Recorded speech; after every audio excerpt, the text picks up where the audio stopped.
дзе начавалі рукавічкі.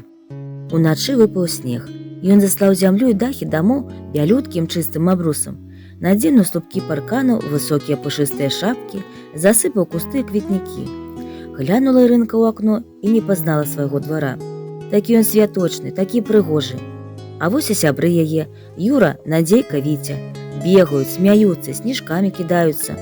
Убачылі, што Ірынка праз акно глядзіць, падбеглі і клічуць: «Ірынка, ідзі да нас, будзем снежную бабу ляпіць». І Шарык кліча сваю гаспадыню. Ён глядзіць на яе і весела звонка брэша. «Іду!» – крычыць праз акно Ірынка і бяжыць апранацца. Многа насыпала снегу за ноч, добрую бабу можна зляпіць. Скачалі дзеці вялізны снежны шар, паставілі яго сярод двара, ды узяліся другі рабіць. Зрабілі другі, крыху меншы, і паставілі яго на той першы. «Тулава ёсць, – сказаў Юра, – будзем галаву рабіць». Скачалі дзеці са снегу трэці, яшчэ меншы шар і паклалі на самы верх. «А цяпер трэба зрабіць нашай снежнай бабе вочы, нос і рот», – сказала Надзейка. Пакорпаўся Юра ў адной кішэні, пакорпаўся ў другой і знайшоў дзве новенькія гайкі, якія яму пашчасціла атрымаць на аўтазаводзе, калі іх клас на экскурсію туды хадзіў. Уставіў Юра снежнай бабе замест вачэй гайкі, цудоўныя вочы атрымаліся. А там, дзе павінен быць нос, уторкнулі бабе ў таўшчэнную моркву. Прыгожая выйшла баба, вясёлая.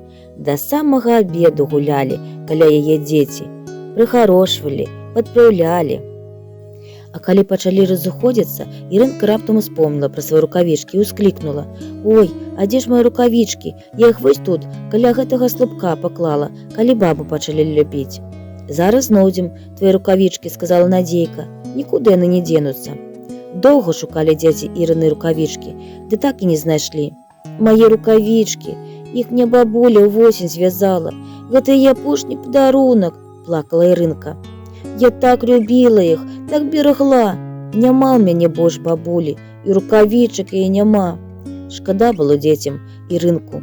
Пасмутнелі яны, прыціхлі і рады дапамагчы сяброўцы знайсці яе рукавічкі, ды дзе іх шукаць, не ведаюць. Пад вечар дзеці зноў выбеглі пагуляць. Выйшла на двор і Ірынка. Толькі было ёй зусім не весела. Хадзіла яна па двары, па ўсе куточкі зазірала, рукавічкі свае шукала. «І куды яны маглі падзецца?» – уздыхала дзяўчынка. «Можа, іх снежная баба схавала?» Сцямнела, у вокнах засвяціліся агеньчыкі. Апусціў прыціх двор, засталася снежная баба адна. Уначы пацяплела, а пад раніцу прайшоў дождж, і ад снежнай бабы застаўся толькі невялічкі грудок снегу, а на ім чырвоныя Ірыны рукавічкі.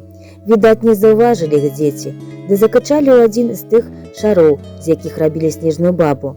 Прачнулася раніцай Ірынка, глянула праз акно і вачам сваім не паверыла.